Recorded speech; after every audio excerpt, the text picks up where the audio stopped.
Hi everyone, and a massive thank you to all of the members over at Open Media One channel, and also a massive thank you to all of the subscribers here on YouTube. Really appreciate you all, and thank you for all the likes, comments, sharing and the subscribing also. Today's video, use logic number 2. It's the second video in this series that I'm doing, and today we're focusing on Scotland, Ukraine and Yugoslavia. Now there's probably 3 countries that you didn't think would be said in the same sentence in these current times that we're in. Obviously we're going to be looking at the fact the Scotland and Ukraine game has been postponed, and we're also going to be looking at some similarities between Yugoslavia and what happened in the Euro. Now the reason it's going into the Use Logic series that I'm doing is because I'm going to use logic with this, and I'm going to say on the face of it the conflict doesn't look like it's ending anytime soon, or so you'd think. Please stay tuned to the end of this because there's a screenshot I want to show you of something to do with that where somebody has a definite date. But realistically, logically, you don't see any end coming any time soon to this conflict. In fact, it's escalating in more ways than one. So FIFA, the world governing body, have put the Scotland versus Ukraine game off, postponed it until June. Now, logically, you'd think they're going to pass that off, postpone it again, or indeed cancel it, because the Ukraine are currently in a conflict. Lots of their sports stars are involved as well. All the football leagues and everything has stopped over there. So you'd think logically that in June this isn't going to be ended, and the Ukraine will have to obviously postpone or cancel that game or forfeit it. So let's take a look at that for the moment, okay? Let's have a look into this. So we're going to take a look at the first video here. It's just a little clip, and it just shows you the match between Scotland and Ukraine, which was initially scheduled for the 24th of March, will now be postponed until the existing June window.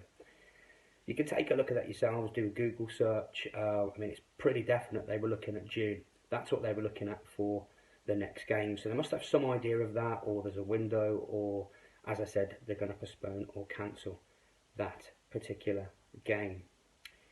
We're going to take a look at Yugoslavia here now, guys.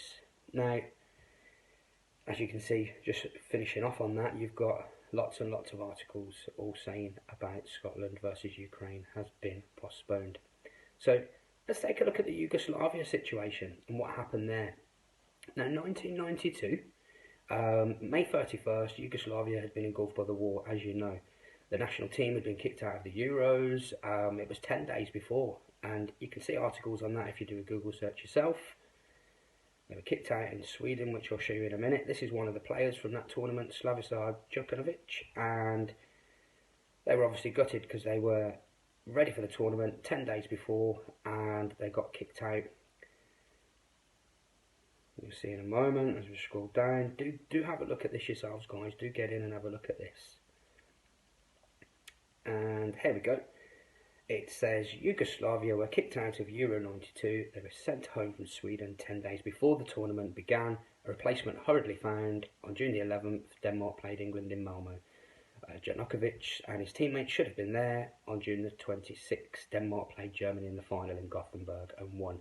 So it's a bit of a sore subject, obviously, for him himself. Obviously, the war itself was just the most terrible thing going on. You can scroll down there, have a little look through that. It was a real thing. It was the real deal, guys. You know, they were absolutely kicked out of the tournament because of the conflict that's going on. Now, I know Russia has currently been banned from all the federation, the football, things like that. But I can't actually see this going ahead. I just can't in June, logically, using logic. But now, we're going to have a quick look at this. Putin had already declared May the 9th as the end of the war in the Ukraine, matching the same date as when Russia defeated the Nazis in World War II, Kiev officials claim. Now, don't know how true that is, but it's in the Daily Mail. They're reporting it. So Putin does have an idea of May the 9th being the end of this war or conflict. I'll just put that up again. The match between Scotland and Ukraine is initially scheduled for the 24th of March and is now postponed until June. So, guys, it's something to look at here. What's going to happen? Will the game go ahead? Will it not? Will the conflict go ahead? A few people have dates out there, so let's see what happens. But thank you very much for watching, sharing, liking, subscribing, and obviously get your comments on here. Thank you, guys.